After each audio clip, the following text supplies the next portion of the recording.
Hello दोस्तों, स्वागत है आपका दृष्टि आईएएस एंड बैंकिंग के यूट्यूब चैनल में। दोस्तों, जो हमारी करंट अफेयर की सीरीज चल रही थी, उसी क्रम में हम पहुंच गए हैं अक्टूबर 2023 के करंट अफेयर में। इससे पहले हमने जनवरी 2024, दिसंबर 2023 और नवंबर 2023 के करंट अफेयर पर चर्चा कर ली है और ये वीडियो आपके हमारे दृष्टि आईएएस एंड बैंकिंग के यूट्यूब चैनल पर मिल जाएंगी, है ना। तो चलिए शुरू करते हैं अक्टूबर 2023 के करंट अफेयर को। तो दोस्तों, जो अक्टूबर 2023 का करंट अफेयर है, उसकी जो पहली खबर है वो है कि सुप्रीम कोर्ट ने समलैंगिक विवाहों को कानूनी मान्यता देने से इनकार कर दिया। या सुप्रीम कोर्ट ने जो समलैंगिक विवाह है उसको कानूनी मान्यता देने से मना कर दिया है। तो यहाँ पे बहुत सारी याचिकाएं लगाई गई थी कि भारत में भी, जैसे पश्चिमी देशों में होता है, कि भारत में भी समलैंगिक विवाहों को कानूनी मान्यता प्रदान की जाए। लेकिन सुप्रीम कोर्ट ने क्या किया, उन याचिकाओं को खारिज कर दिया। ठीक है दोस्तों, दूसरी खबर है कि त्रिपुरा के आतंकी संगठन ATTF, all Tripura tiger force, और जो दूसरा आतंकी संगठन है NLFT, national liberation front of Tripura, इन दोनों को UAPA के तहत 5 वर्ष के लिए जो प्रतिबंध की अवधि है उसमें वृद्धि कर दी है। ठीक है। अब दोस्तों, ये UAPA क्या है? ये अनलॉफुल एक्टिविटी प्रिवेंशन एक्ट है और ये 1967 में संसद द्वारा पारित किया गया था।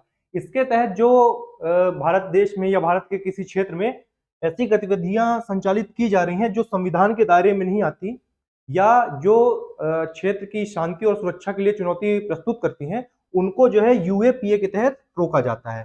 तो UAPA के तहत जो दो संगठन थे, कहाँ के? त्रिपुरा के, ATTF और NLFT, इन दोनों को प्रतिबंधित कर दिया गया है। इससे क्वेश्चन ये बन सकते हैं कि ATTF और NLFT जो अभी आतंकी संगठन जिन पर प्रतिबंध लगाया गया है, वो किस राज्य में सक्रिय थे। ठीक है। या तो ये पूछा जा सकता है कि UAPA जो है भारत की संसद द्वारा कब पारित किया गया। तो UAPA पारित किया गया था 1967 में, और जो ATTF है और NLFT, ये दोनों जो है त्रिपुरा राज्य में सक्रिय थे। ठीक है। फिर अगली खबर है कि 8 अक्टूबर 2023 को वायुसेना को नया ध्वज प्राप्त हुआ। ठीक है। वायुसेना दोस्तों जो हमारी मिलिट्री है, उसके 3 अंग हैं। कौन कौन से? थल सेना, जल सेना और वायुसेना। ठीक, तो जो ये वायुसेना है, इसको नया ध्वज प्राप्त हुआ है। अब नया ध्वज प्राप्त हुआ मतलब दोस्तों, जो हमारा पहला, मतलब 1951, ठीक, 1951 से पहले जो ये झंडा होता था, इसमें यूनियन जैक का चिन्ह बना रहता था। ठीक है। फिर 1951 में यहाँ पे यूनियन जैक की जगह हमने भारत को जोड़ दिया, यहाँ पे भारत का ध्वज आ गया। और उसके बाद अभी हाल ही में 8 अक्टूबर 2023 को ये नया ध्वज भारतीय वायुसेना को प्राप्त हुआ। ठीक है। अब इसकी विशेषताएं क्या क्या है? इसकी विशेषताएं ये है कि जो इसका सूत्रवाक है वो नभः स्पर्श दीप्तम। ये देखिए, नभः स्पर्श दीप्तम। और दोस्तों, ये लिया गया है श्रीमद् भगवत गीता के 11वें अध्याय के 24वें श्लोक से। ठीक है। और इसका अर्थ क्या होता है? इसका अर्थ होता है कि वैभव के साथ आकाश को छुओ, touch the sky with glory. ठीक है। चलिए फिर अगली खबर देखते हैं। बिहार राज्य में जातिगत जनगणना के आंकड़े जारी किए गए। ठीक है।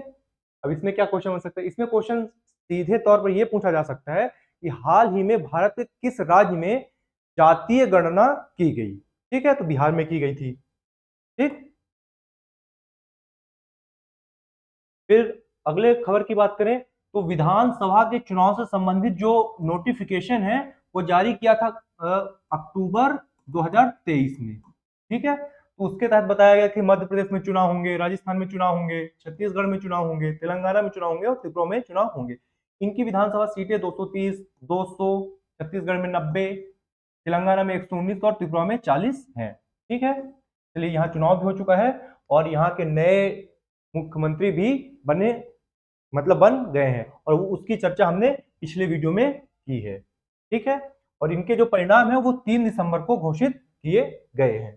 ठीक है, क्योंकि हम लोग ये करंट अफेयर पढ़ रहे हैं अक्टूबर का, है ना, इस बात को ध्यान में रखना है। ठीक। फिर राजस्थान में अब 53 जिले हो गए हैं।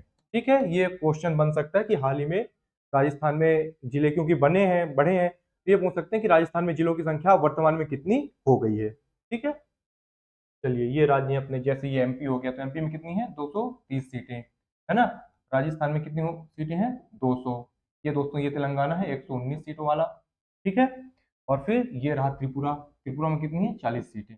और कौन सा बच रहा है अपना छत्तीसगढ़, छत्तीसगढ़ में है 90 सीटें। ठीक, चलिए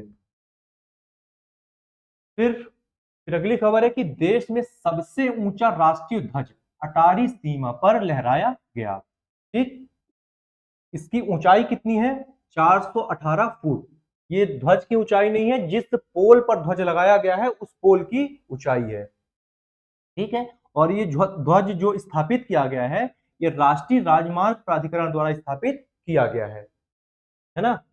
तो अब इससे क्वेश्चन कौन कौन से बन सकते हैं, इससे क्वेश्चन ये बन सकता है कि भारत का सर्वाधिक ऊंचा राष्ट्रीय ध्वज कहां फहराया गया, तो कहां फहराया गया है अटारी सीमा पर। ठीक है, और इसकी ऊंचाई कितनी है 418 फीट है। किसके द्वारा स्थापित किया गया है, तो ये स्थापित किया गया है राष्ट्रीय राजमार्ग प्राधिकरण द्वारा। ठीक है, ये देखिए जो हमारे परिवहन मंत्री हैं नितिन गडकरी जी, इन्होंने इसको स्थापित करने के दौरान ध्वज फहराया था यहाँ पे। ठीक है, चलिए फिर अगली खबर है भारतीय सेना के लिए प्रोजेक्ट उद्भव। ठीक, और ये शुरू किया गया 21 अक्टूबर 2023 के दिन। प्रोजेक्ट का नाम है प्रोजेक्ट उद्भव, किससे संबंधित है भारतीय सेना से संबंधित है, और कब शुरू किया गया 21 अक्टूबर 2023 के दिन। क्यों शुरू किया गया, ये जो है ऐतिहासिक रचनाओं से युद्ध संबंधी ज्ञान का विद्रोहन करने के लिए। दोस्तों आपने देखा होगा कि जैसे हमारे अर्थशास्त्र हो गए और बहुत सारे ऐसे ग्रंथ हैं जहां प्राचीन काल की युद्ध पद्धतियों का वर्णन किया गया है, और उन पद्धतियों को भारतीय सेना सीख सके, उनसे सबक ले सके और वर्तमान परिस्थितियों के अनुकूल उनको लागू कर सके। इसके लिए प्रोजेक्ट उद्भव चलाया गया है, और ये जो प्रोजेक्ट उद्भव है ये यूएसआई यूनाइटेड सर्विस इंस्टीट्यूशन के सहयोग से चलाया गया है। तो इससे क्वेश्चन कौन कौन से बन सकते हैं, प्रोजेक्ट उद्भव क्या है, किसके लिए है, कब शुरू किया गया, है ना, और किसके सहयोग से शुरू किया गया, ये सभी प्रश्न बन सकते हैं। चलिए अगली खबर देखते हैं। दोस्तों अगली खबर है कि विशाखापट्टनम श्रेणी का तीसरा युद्धपोत भारतीय नौसेना में शामिल, और इसका नाम है इम्फाल।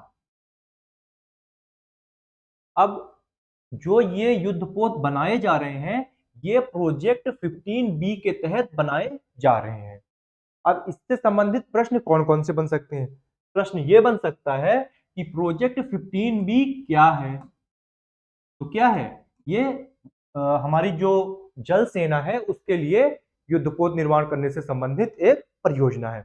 इसके तहत कितने युद्धपोत बनाए जा रहे हैं, इसके तहत कुल 4 युद्धपोत बनाए जाने की घोषणा की गई थी, जिसके तहत 3 जो युद्धपोत हैं वो बनाए जा चुके हैं। कौन कौन से, विशाखापट्टनम, मारमुगाव और इम्फाल। ठीक, और ये जो इम्फाल है ये तीसरा युद्धपोत था। अभी जो चौथा युद्धपोत बनेगा प्रोजेक्ट 15B के तहत वो बनेगा सूरत। अब इससे संबंधित प्रश्न कौन कौन से बन सकते हैं, प्रोजेक्ट 15B क्या है, आईएनएस इम्फाल क्या है ना, और विशाखापट्टनम श्रेणी के 4 जो युद्धपोत हैं वो कौन कौन से हैं। तो इसमें मेनली जो अपने को ध्यान रखना है कि हाल ही में किसको शामिल किया गया है, इम्फाल को शामिल किया गया है, और प्रोजेक्ट 15B के तहत कितने बनाए जाएंगे, 4 बनाए जाएंगे। चलिए अगली खबर देखते हैं। दोस्तों अगली खबर है जो अंतरराष्ट्रीय स्तर की है, वो पहली खबर है कि मोहम्मद मोइजू जो है मालदीव के नए राष्ट्रपति नियुक्त किए गए हैं। ये है मोहम्मद मोइजू, और इनकी फोटो छोटी इसलिए लगी है क्योंकि भारत के संबंध जो है वो अभी से नहीं चल रहे हैं मालदीव के साथ। तो ये सीधे तौर पर प्रश्न आ सकता है आपके पास। फिर दूसरी घटना जो है अंतरराष्ट्रीय स्तर की, वो भारत चीन के कोर कमांडर स्तर की वार्ता का 20वां दौर पूरा हुआ। जो भारत और चीन के बीच गलवान में मुठभेड़ हुई थी सेनाओं के मध्य, उसके पश्चात जो इसको स्थिति सामान्य करने के लिए जो कोर कमांडर स्तर की बैठक भारत और चीन के मध्य जारी है, और उसकी जो बैठक जो चल रही है उसका जो 20वां दौर है वो हाल ही में पूरा हुआ है, लेकिन नतीजा कोई नहीं निकला है। फिर अगली खबर है, तंजानिया की राष्ट्रपति सामिया सुलह हसन की भारत यात्रा। दोस्तों ये है तंजानिया की राष्ट्रपति। ठीक, और क्योंकि एमपीपीएससी में सीधे तौर पर ऐसे प्रश्न बन सकते हैं, तो ये पूछा जा सकता है कि सामिया सुलह हसन कहाँ की राष्ट्रपति हैं, तो कहाँ की हैं, तंजानिया की। और ये रहा दोस्तों तंजानिया, ये है अफ्रीका, और ये अफ्रीका का पूर्वी भाग है ये, और ये है तंजानिया। और तंजानिया में हम लोगों ने क्या किया है, हाल ही में एक आईआईटी स्थापित करने की घोषणा की है भारत सरकार ने, और यहां पर आईआईटी मद्रास का एक कैंपस बनेगा। कहां, तंजानिया में। तो दूसरा कहां बनेगा, दूसरा बनेगा यूएई में, और यूएई में आईआईटी दिल्ली का कैंपस बनेगा। ठीक है, ये दो जगह आईआईटी के कैंपस बन रहे हैं। चलिए, तो इनसे क्वेश्चन कौन सा बन सकता है, सामिया सुलह हसन बन सकता है या आईआईटी वगैरह बन सकता है। चलिए अगली खबर देखते हैं। दोस्तों अगली खबर है कि लॉस एंजलिस ओलंपिक 2028 में क्रिकेट सहित 5 नए खेलों को शामिल किया गया। ये 2028 ओलंपिक की बात की जा रही है, अभी जापान में हुए थे, है ना। उसके बाद जो अगले ओलंपिक होंगे 33वें ओलंपिक, वो 2024 में कहां होंगे, पेरिस में होंगे, है ना। और जो पेरिस के बाद 2028 में जो ओलंपिक होंगे वो होंगे लॉस एंजलिस में, और जब लॉस एंजलिस में होंगे तो वहां के लिए 5 नए खेल जोड़े गए हैं। वो 5 नए खेल कौन कौन से हैं, वो है cricket, flag football, squash, lacrosse और बेसबॉल। ये 5 खेल जोड़े गए हैं। ठीक, और इससे पहले 1900 के ओलंपिक में क्रिकेट शामिल था। प्रश्न कौन कौन से बन सकते हैं, प्रश्न ये बन सकता है कि 2028 को ओलंपिक कहां होगा, कहां होगा, लॉस एंजलिस में। 2028 ओलंपिक में कितने नए खेलों को शामिल किया गया है, 5 नए खेलों को शामिल किया गया है। क्रम कौन सा होगा, 34वां होगा। और यह भी प्रश्न बन सकता है कि आखिरी बार क्रिकेट किस ओलंपिक का हिस्सा था, तो वो कौन सा ओलंपिक है, ओलंपिक 1900 ईस्वी का। ठीक है, और दोस्तों देखिए ये है ओलंपिक का छल्ला। ठीक, और इसमें जो ये 5 रिंग है, ये रिंग है, जैसे ब्लू वाला हो गया ये है यूरोप का सूचक, ठीक, येलो वाला हो गया Asia, black Africa, red America, दोनों उत्तरी और दक्षिणी अमेरिका, और ग्रीन हो गया ऑस्ट्रेलिया के लिए। ये पांचों महाद्वीपों को रिप्रेजेंट करते हैं, है ना। चलिए अगली खबर देखते हैं। जो अगली खबर है वो है ग्लोबल हंगर इंडेक्स 2023 से संबंधित। और जो ये ग्लोबल हंगर इंडेक्स जारी किया गया, उसमें जो 125 देशों की सूची बनी थी उसमें भारत का स्थान है 111वां। हंगर इंडेक्स की बात की जा रही है। और 2022 में भारत का स्थान कौन सा था, 107वां था। तो परीक्षा में सीधे तौर पर प्रश्न बन सकता है कि ग्लोबल हंगर इंडेक्स 2023 के तहत भारत की रैंकिंग क्या थी। तो भारत की रैंकिंग क्या थी, 111। चलिए, और जो ये ग्लोबल हंगर इंडेक्स जारी किया जाता है वो 2 एनजीओ द्वारा जारी किया जाता है। वो एनजीओ कौन कौन से हैं, वो एनजीओ हैं कि एक है वेल्थ हंगर लाइफ, ये जर्मनी का है, और दूसरा कंसर्न वर्ल्ड वाइड, ये आयरलैंड का है। तो ये दोनों एनजीओ मिलके क्या करते हैं, ग्लोबल हंगर इंडेक्स जारी करते हैं। ठीक है, अब क्या हुआ था कि जब ये रिपोर्ट आई थी तो भारत सरकार ने इसे मानने से इनकार कर दिया था। क्यों, क्योंकि इस रिपोर्ट में पाकिस्तान जैसे देशों की रैंकिंग भारत से उच्च बताई गई थी, अर्थात कि भारत में ज्यादा भुखमरी है, और भारत के जो पड़ोसी देश हैं जैसे बांग्लादेश, पाकिस्तान, अफगानिस्तान, यहाँ भुखमरी कम है। उसके बाद जब भारत ने इसमें और अपनी आवाज उठाई तो पता चला कि जो ये इंडेक्स जारी किया जाता है वो 4 सूचकांकों के आधार पर जारी किया जाता है। वो सूचकांक कौन कौन से हैं, वो सूचकांक है under nutrition, child wasting, child stunting और चाइल्ड मोर्टालिटी। अब इसमें जो 3 सूचक हैं वो तो बच्चों से संबंधित हैं, तो बच्चों के पोषण के आधार पर आप किसी देश की भुखमरी का अनुमान कैसे लगा सकते हैं, है ना। लेकिन फिर भी अगर कभी ये प्रश्न बनता है कि ग्लोबल हंगर इंडेक्स 2023 के तहत भारत की रैंकिंग क्या थी, तो 111 थी। कौन जारी करता है, तो जारी करता है वेल्ट हंगर लाइफ जर्मनी का एनजीओ और कंसर्न वर्ल्ड वाइड आयरलैंड का एनजीओ। चलिए अगली खबर देखते हैं। दोस्तों अगली खबर है इजराइल पर हमास के हमास के हमले ने भीषण युद्ध का रूप लिया। ये अक्टूबर 2023 की बात है। अक्टूबर 2023 में इस गाजा पट्टी से निकलकर हमास ने क्या किया था, हमला कर दिया था। कहां, इजराइल के स्थल पर। और इसको क्या नाम दिया, इसको नाम दिया गया था ऑपरेशन अल अक्सा फ्लड। ये किसने नाम दिया था, हमास ने। और फिर जब इजराइल ने रिटेलिएट किया तो उन्होंने कौन सा ऑपरेशन चलाया, उन्होंने ऑपरेशन चलाया आयरन सॉर्ड। तो इससे प्रश्न ये बन सकते हैं कि इजराइल ने रिटेलिएट करने के लिए कौन सा ऑपरेशन चलाया था, है ना। और ये गाजा पट्टी वगैरह पूछ सकता है, या यहाँ पे पूछ सकता है कि सागर कौन सा है, क्योंकि जो चर्चा में रहता है उससे संबंधित एक प्रश्न ऐसे भी बन जाता है ना। तो इसकी जो स्थिति है इस पर भी ध्यान देने की जरूरत है। चलिए अगले प्रश्न को देखते हैं। दोस्तों जो अगली खबर है वो आर्थिक है, और उसके तहत 2022-23 के खाद्यान्न उत्पादन से संबंधित आंकड़े जारी कर दिए गए हैं, और जिसके तहत 329 मिलियन टन खाद्यान्न उत्पादन भारत में किया गया। और जो ये खाद्यान्न उत्पादन किया जा रहा है उसमें सबसे अधिक खाद्यान्न जो उत्पादित किया जा रहा है वो है चावल, है ना। और इसके साथ ही बताया गया है कि 2024-25 के लिए गेहूं का एमएसपी जो होगा वो 2275 रुपए होगा, और मध्य प्रदेश सरकार ने इसमें 125 रुपए बोनस देने की घोषणा भी की है। तो मध्य प्रदेश में क्या हो जाएगा, ये 2400 रुपए। इससे प्रश्न कौन कौन से बन सकते हैं, प्रश्न ये बन सकता है कि 2022-23 में भारत में कितना खाद्यान्न उत्पादित किया गया। भारत में उत्पादन की जाने वाली सबसे बड़ी खाद्यान्न फसल कौन सी है। चलिए इनसे यही प्रश्न बन सकते हैं। अगली खबर को देखते हैं।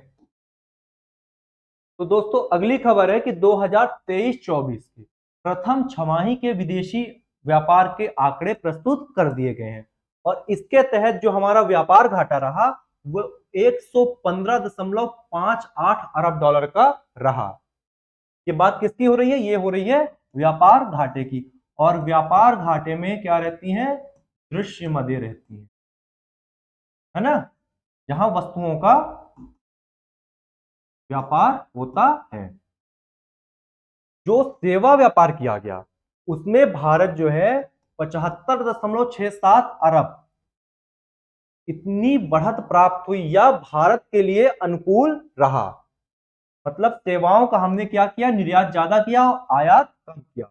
और जो वस्तु और सेवा दोनों को मिलाकर जो भुगतान संतुलन की बात की गई थी, तो उसमें जो भारत का भुगतान संतुलन था वो प्रतिकूल था। और कितना प्रतिकूल था, 39.91 अरब डॉलर। प्रश्न सीधे बन सकता है कि 2023-24 के प्रथम छमाही में भारत का भुगतान संतुलन कितना था। ऐसे बन सकता है, या सेवा व्यापार में कितना भारत के अनुकूल था, या व्यापार घाटा कितना था। ठीक है, चलिए अगली खबर देखते हैं। दोस्तों अगली खबर है कि देश में महिला श्रम बल भागीदारी जो है 22-23 के अनुसार 33% है। और ये किसने कहा है, ये कहा है श्रम बल सर्वेक्षण रिपोर्ट ने। क्या कहा है कि भारत में जो श्रम बल है उसमें महिलाओं की भागीदारी कितनी हो गई है, 33%। चलिए तो ये याद रखिएगा, सीधे प्रश्न बन सकता है। अगली खबर देखते हैं। दोस्तों अगली खबर है कि RRTS regional rapid transit system, ये कुछ नहीं है, ये फास्ट ट्रेन है। ये दिल्ली और मेरठ के बीच चलेगी, है ना। तो RRTS का फुल फॉर्म ध्यान दीजिएगा, और किस क्षेत्र के बीच है, दिल्ली और मेरठ के बीच चल रही है। और इसका जो नाम है वो क्या है, नमो भारत। ये रही नमो भारत, है ना। जैसे वंदे भारत हो गई अपनी, उसी प्रकार क्या है, नमो भारत। और ये किसका हिस्सा है, ये RRTS है, रीजनल रैपिड ट्रांजिट सिस्टम। चलिए अगली खबर देखते हैं। अगली खबर यह है कि 2023-24 के लिए IMF ने जो भारत की GDP वृद्धि का अनुमान लगाया था, वो कितना लगाया था, 6.3%। तीसरी तिमाही में हमारे जो आंकड़े प्राप्त हुए हैं 8.4%। इसके बाद ये जो अनुमान है, इसको बदलने की संभावना बढ़ गई है। चलिए अगली खबर देखते हैं। दोस्तों जो अगली खबर है वो पर्यटन के आंकड़ों से संबंधित है। 2022 के पर्यटन के आंकड़े सरकार द्वारा जारी किए गए हैं। इसके तहत भारत में जो सर्वाधिक पर्यटक आए हैं वो किन देशों से आए हैं, वो आए हैं अमेरिका, बांग्लादेश और यूके से। और ये लोग जो आए हैं इनसे हमको लगभग 16,926 मिलियन डॉलर प्राप्त हुए। अगर इस मुद्रा को रुपए में बदला जाए तो 1.34 लाख करोड़ रुपए हमको प्राप्त हुए। किससे प्राप्त हुए, पर्यटन से। तो और जो भारत से लोग गए वो कितने लोग गए, 21.09 मिलियन लोग गए। और सर्वाधिक लोग कहां जा रहे हैं, सर्वाधिक लोग यूएई जा रहे हैं, फिर सऊदी जा रहे हैं, और तीसरा यूएसए जा रहे हैं। प्रश्न कौन कौन से बन सकते हैं, प्रश्न बन सकता है कि 2022 में भारत आने वाले सर्वाधिक पर्यटक किस देश से आए थे। तो किस देश से आए थे, अमेरिका से। टॉप 3 देश कौन कौन से हैं, अमेरिका है, बांग्लादेश है और यूके है। भारत से सर्वाधिक पर्यटक कौन से देश जा रहे हैं 2022 के अनुसार, 2022 में भारत से सर्वाधिक लोग यूएई जा रहे हैं, सऊदी जा रहे हैं और यूएसए जा रहे हैं। ठीक है, चलिए अगली खबर देखते हैं। दोस्तों अगली खबर है एनर्जी स्टेट से संबंधित, जो जुलाई 2023 में जारी की। सरकार ने क्या किया, भारत की एनर्जी स्टेट की रिपोर्ट जारी की। कब, जुलाई 2023 में। उसके अनुसार क्या बताया इन्होंने कि जो भारत की कुल ऊर्जा क्षमता है वो 417 गीगावाट है। कुल गैर जीवाश्म कुल ऊर्जा उत्पादन का 43% हो चुका है। अक्षय ऊर्जा जो है 41.4%, और परमाणु ऊर्जा जो है 1.6% है। देखिए जो गैर जीवाश्म है, ठीक, उसमें जो है 43% है, लेकिन अक्षय ऊर्जा 43% नहीं है बल्कि 41.4%। क्यों, क्योंकि 1.6% जो है ये परमाणु से ऊर्जा उत्पन्न की जा रही है। और जो परमाणु है वो क्या है, वो गैर जीवाश्म तो है लेकिन अक्षय ऊर्जा का अंग नहीं है। ठीक है, चलिए अगली खबर देखते हैं। दोस्तों अगली खबर है नोबेल पुरस्कार से संबंधित। नोबेल के बारे में आपको पता ही होगा, 1901 से शुरुआत की गई थी और 1969 से इसमें पहले 5 क्षेत्रों में दिया जाता था, और 1969 में अर्थशास्त्र के क्षेत्र में भी प्रदान किया जाने लगा। ठीक है, ये बेसिक इंफॉर्मेशन थी। अब इससे संबंधित जो क्वेश्चन बन सकते हैं वो सीधे बन सकते हैं कि इस क्षेत्र का नोबेल पुरस्कार किसे प्रदान किया गया। तो जो रॉयल स्वीडिश एकेडमी द्वारा प्रदान किया जाता है भौतिकी क्षेत्र में, है ना। और जो भौतिकी क्षेत्र में 2023 का नोबेल प्रदान किया गया, वो विषय क्या था, वो विषय था अणु और परमाणु में इलेक्ट्रॉन का संबंध क्या है, इसका अध्ययन के लिए जो नोबेल पुरस्कार है वो प्रदान किया गया। वे कितने लोगों को प्रदान किया गया, 3 लोगों को। वो 3 लोग कौन कौन से थे, एक थे पियरे एगोस्टिनी, दूसरे थे फ्रैंक कॉस, और तीसरे एनी एल कुलियर। ठीक है, ये अंग्रेजी नाम है इसलिए थोड़ा प्रोनाउंसिएशन में दिक्कत हो रही है। ठीक है, तो कौन कौन थे, एक पियरे थे, एक फ्रैंक थे और एक एनी थे। किस क्षेत्र के लिए, फिजिक्स के लिए, भौतिकी के लिए, है। और क्या इन्होंने खोज की थी, मतलब किस कार्य के लिए इनको मिला गया, तो कार्य का नाम था दोस्तों अणु परमाणु में इलेक्ट्रॉन का संबंध का अध्ययन करना। चलिए अगली खबर देखते हैं। अगली खबर है रसायन विज्ञान के नोबेल से संबंधित। इन्होंने क्वांटम डॉट्स की खोज की, इसके लिए इनको केमिस्ट्री का नोबेल प्रदान किया गया। और ये कौन कौन थे, ये लोग थे एलेक्सी आई एकिमो, लुइस ई ब्रूस और मोगी जी बार वेंडी। ये 3 लोग हैं, इनको आपको रटना ही पड़ेगा। इनका नाम आपको रटना ही पड़ेगा। चलिए, अगला जो नोबल है ये अर्थशास्त्र का है, और अर्थशास्त्र का जो नोबल है वो प्रदान किया गया किसे? क्लाउडिया गोल्डिन को। और इन्होंने कार्य कौन सा किया है? इन्होंने महिलाओं के श्रम बाजार के परिणामों के बारे में हमारी समझ को उन्नत करने में सहायता प्रदान की है।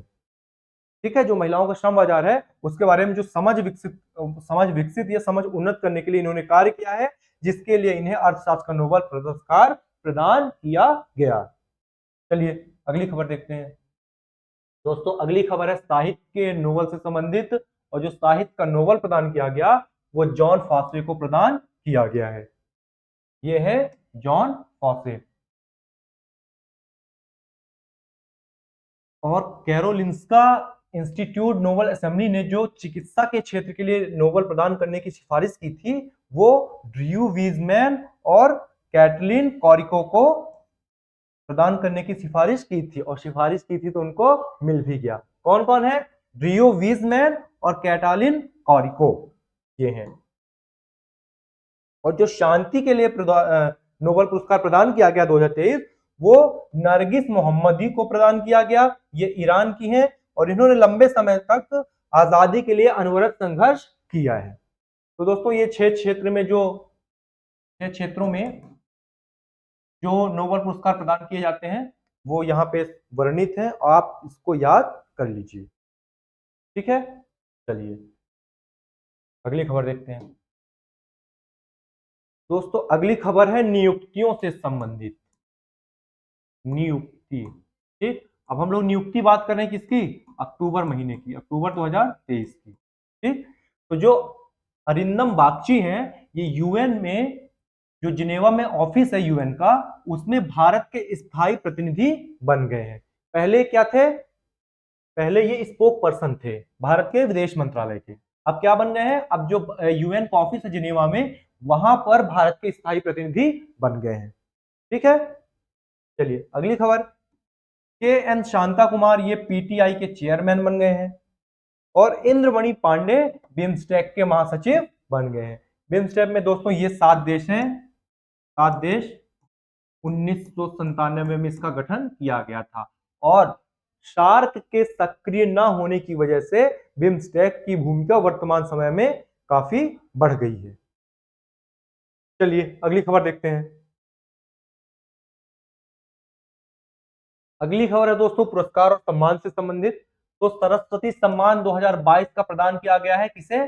शिव शंकरी को। ये तमिल लेखिका है और इनकी जो रचना है वो है सूर्यवंशम।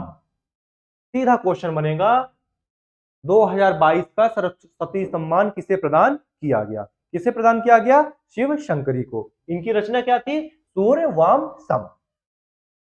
चलिए अगली खबर की बात करते हैं दोस्तों। अगली खबर है कि सत्यजीत रे लाइफ टाइम अचीवमेंट पुरस्कार 2023, ये किसे प्रदान किया गया? दोस्तों ये प्रदान किया गया माइकल डगलस को।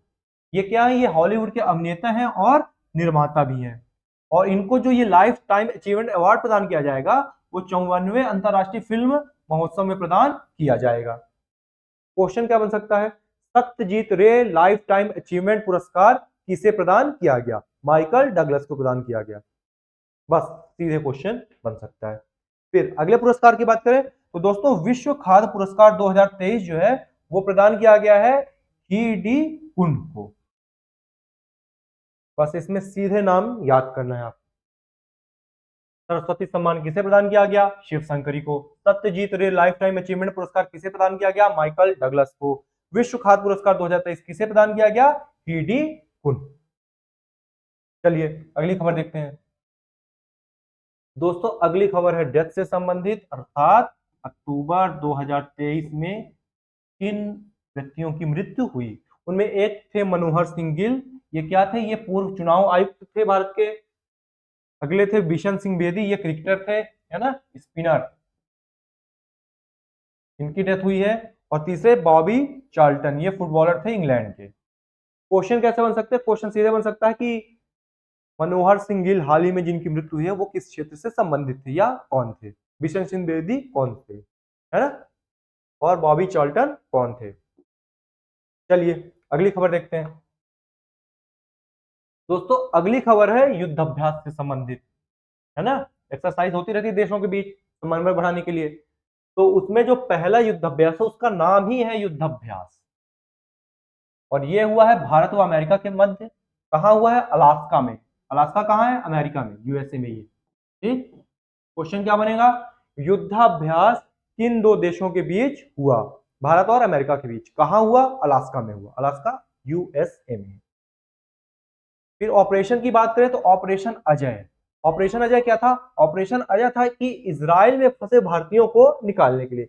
जब हमास का हमला हुआ इजराइल में, उसके बाद वहां पे भारतीयों की स्थिति सही है नहीं है, कब किसके ऊपर हमला हो जाएगा, इस चीज के लिए भारत सरकार ने क्या कहा कि हम वहां से भारतीयों को वापस लाएंगे। और वहां से वापस लाने के लिए जो ऑपरेशन चलाया गया, उस ऑपरेशन का नाम था ऑपरेशन अजय। फिर युद्धाभ्यास की बात करें, हरिमाऊ शक्ति। ये जो युद्धाभ्यास है वो भारत व मलेशिया के बीच हुआ। कहां हुआ? मलेशिया में हुआ। और जो चौथा है वो है संप्रीति 2023। और जो संप्रीति युद्धाभ्यास है वो भारत व बांग्लादेश के मध्य होता है। और जो 2023 का एडिशन है वो हुआ मेघालय में। दोस्तों जो युद्धाभ्यास है उससे संबंधित सीधे प्रश्न बन सकते हैं कि ये युद्धाभ्यास किसके किसके बीच हुआ, कब हुआ, कहां हुआ। मेनली यही पूछता है कि किसके किसके बीच हुआ है। और यहाँ पे उसके साथ ये भी आप याद रखिए कि कहां पर इसका आयोजन किया गया। और ऑपरेशन अजय किससे संबंधित है? इजराइल से भारतीयों को वापस लाने के लिए। चलिए अगली खबर देखते हैं। दोस्तों अगली खबर है वो है स्पोर्ट्स से संबंधित। अमोल मजूमदार जो है भारत की महिला क्रिकेट टीम के मुख्य कोच बन गए हैं। ये आ सकता हो सकता वनडे एग्जाम में आ जाए। अगली खबर क्या है? दोस्तों अगली खबर है कि दिल्ली हाफ मैराथन के जो विजेता रहे वो अभिषेक पॉल रहे। तीसरी खबर है स्पोर्ट्स से संबंधित, राइडर कप गोल्फ यूरोप व अमेरिका के बीच हुआ। इसमें कौन जीता? यूरोप जीता। कहां खेला गया? इटली में खेला गया। प्रश्न कौन कौन से बन सकते हैं? राइडर कप किससे संबंधित है? तो किससे संबंधित है? गोल्फ से संबंधित है। किसके किसके बीच होता है? यूरोप और अमेरिका के बीच होता है। कौन विजयी रहा? यूरोप रहा। कहां खेला गया? इटली में खेला गया। ये चार प्रश्न राइडर कप से संबंधित है जो एग्जाम में पूछे जा सकते हैं। चलिए अगली खबर की बात करें। दोस्तों अगली खबर है लेवर कप से संबंधित। यह टेनिस से संबंधित है। यूरोप व विश्व के बीच होता है तथा इस बार जो है विश्व की टीम विजयी रही। इससे क्वेश्चन ये भी बन सकता है लेवर कप किससे संबंधित है, राइडर कप किससे संबंधित है, 2023 का लेवर कप किसने जीता, 2023 का राइडर कप किसने जीता।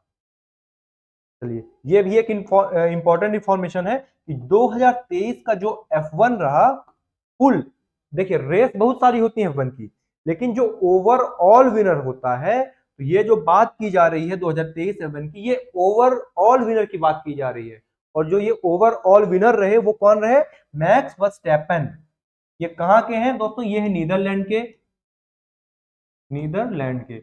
और दोस्तों जो ये जिस F1 कार को ड्राइव करते हैं वो है रेड बुल की, है ना। रेड बुल इनकी टीम का नाम है। ठीक। क्वेश्चन क्या बन सकता है? क्वेश्चन ये बन सकता है कि 2023 का F1 विजेता कौन था। ठीक। यह भी बन सकता है कि मैक्स वर्स्टैपेन किस देश के हैं, कौन और किस टीम के लिए गाड़ी चलाते हैं, या F1 की, है ना, किस टीम के लिए रेस करते हैं। गाड़ी चलाते हैं अच्छा शब्द नहीं होगा, किस टीम के लिए रेस करते हैं।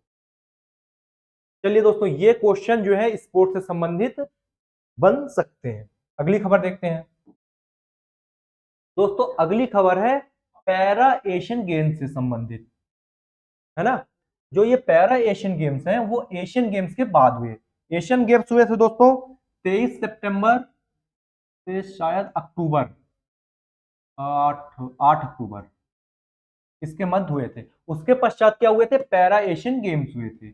और ये चौथा एडिशन है पैरा एशियन गेम्स का। उसमें जो है भारत का जो प्रदर्शन रहा वो क्या रहा? भारत ने कुल 111 मेडल जीते। किसमें? पैरा एशियन गेम्स में। उसमें प्रथम स्थान किसका रहा? चीन का रहा। द्वितीय स्थान किसका रहा? ईरान का रहा। तीसरा स्थान रहा जापान का। चौथा रहा दक्षिण कोरिया का। और पांचवा स्थान भारत का रहा।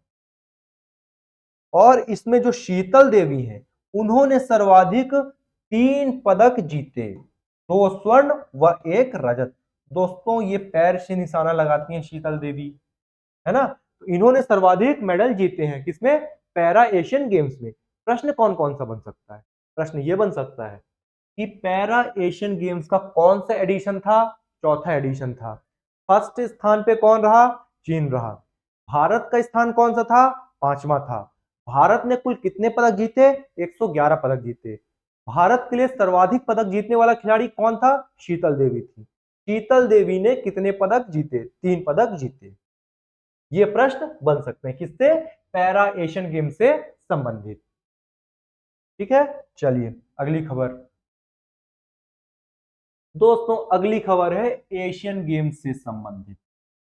एशियन गेम्स का कौन सा एडिशन था, 19वां, और कहां हुआ है, हांगझोउ में। ये कहां है, चीन में। ठीक है, और इसमें जो रैंकिंग रही, रैंकिंग मतलब मेडल टैली, एशियन गेम्स समाप्त होने के पश्चात, उसमें पहला स्थान था चीन का जिसने 383 पदक जीते। दूसरा स्थान था जापान का, तीसरा स्थान था दक्षिण कोरिया का, और चौथा स्थान था भारत का। फिर जो इसका मैस्कट था वो क्या था, मेमोरीज ऑफ जियांगनांग। और इसमें दोस्तों 40 खेल शामिल थे। और जो एशियन गेम्स का अगला एडिशन होगा, जो कि 20वां एडिशन होगा, वो कहां होगा दोस्तों, वो होगा जापान के आइची व नगोया शहर में। इससे संबंधित प्रश्न कौन कौन से बन सकते हैं, प्रश्न ये बन सकता है कि हाल ही में चीन में संपन्न एशियन गेम्स का क्रम कौन सा था। तो कौन सा क्रम था, 19वां क्रम था। पहला स्थान किसका रहा, चीन का रहा। भारत का स्थान कौन सा रहा, चौथा रहा। भारत ने कुल कितने पदक जीते, 107 पदक जीते।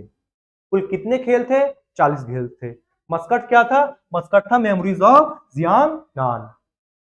और अगला एशियन गेम्स अर्थात 20वां एशियन गेम्स कहां आयोजित किया जाएगा, तो कहां आयोजित किया जाएगा, जापान के नगोया व आइची शहर में।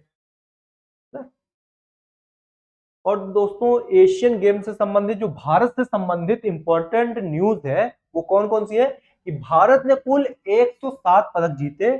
इसमें 28 गोल्ड, 38 सिल्वर व 41 ब्रॉन्ज मेडल शामिल थे। कुल 40 खेल शामिल थे। भारत ने भी क्या किया, इनमें पार्टिसिपेट किया। अब देखिए भारत के लिए 2 खिलाड़ी ऐसे थे जिन्होंने 3-3 स्वर्ण जीते। कौन कौन थे, एक थी ज्योति सुरेखा और दूसरे ओजस देव ताले। इन्होंने 3-3 स्वर्ण जीते किसमें, कंपाउंड तीरंदाजी में।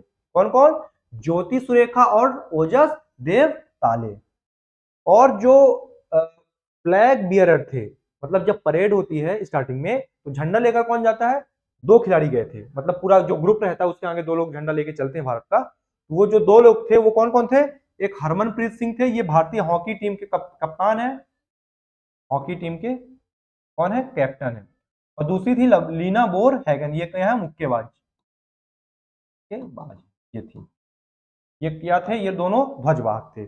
और जो भारत के लिए सर्वाधिक मेडल प्राप्त करने वाले 2 खिलाड़ी थे वो कौन थे, ये ऐश्वर्य प्रताप सिंह तोमर और ईशा सिंह। दोस्तों जो ये ऐश्वर्य प्रताप सिंह है ना, ये एमपी के हैं और इन्होंने 4 मेडल प्राप्त किए। उसमें से 2 गोल्ड, 1 सिल्वर और 1 ब्रॉन्ज मेडल था। ईशा सिंह ने भी 4 मेडल प्राप्त किए, उसमें 1 गोल्ड था और 3 ब्रॉन्ज थे। क्वेश्चन कौन कौन से बन सकते हैं, क्वेश्चन ये बन सकता है कि 19वें एशियाई खेल में भारत ने कुल कितने पदक प्राप्त किए, कितने पदक प्राप्त किए, 107। भारत का स्थान कौन सा था, भारत का स्थान था चौथा।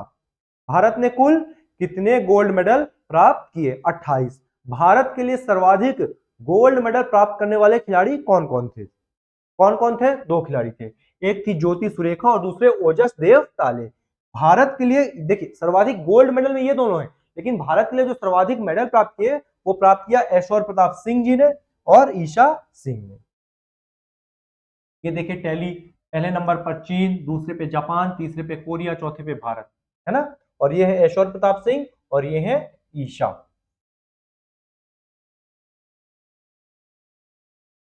तो दोस्तों यहाँ पे हमारा अक्टूबर 2023 का करंट अफेयर समाप्त होता है और हमने प्रयास किया है कि वो सभी इंफॉर्मेशन जो है इकट्ठी कर ली जाए जो एग्जाम पॉइंट ऑफ व्यू से इंपॉर्टेंट हो। देखिए सूचनाएं बहुत सारी हैं, है ना, लेकिन प्रयास ये किया जाता है कि उन सूचनाओं को आपके सामने प्रस्तुत किया जाए जो एग्जाम पॉइंट ऑफ व्यू से इंपॉर्टेंट हो। तो यहाँ पे हमारा अक्टूबर 2023 का करंट अफेयर समाप्त होता है। अब हम आपसे मिलेंगे सितंबर 2023 के करंट अफेयर के साथ। धन्यवाद, अपना ध्यान रखिए।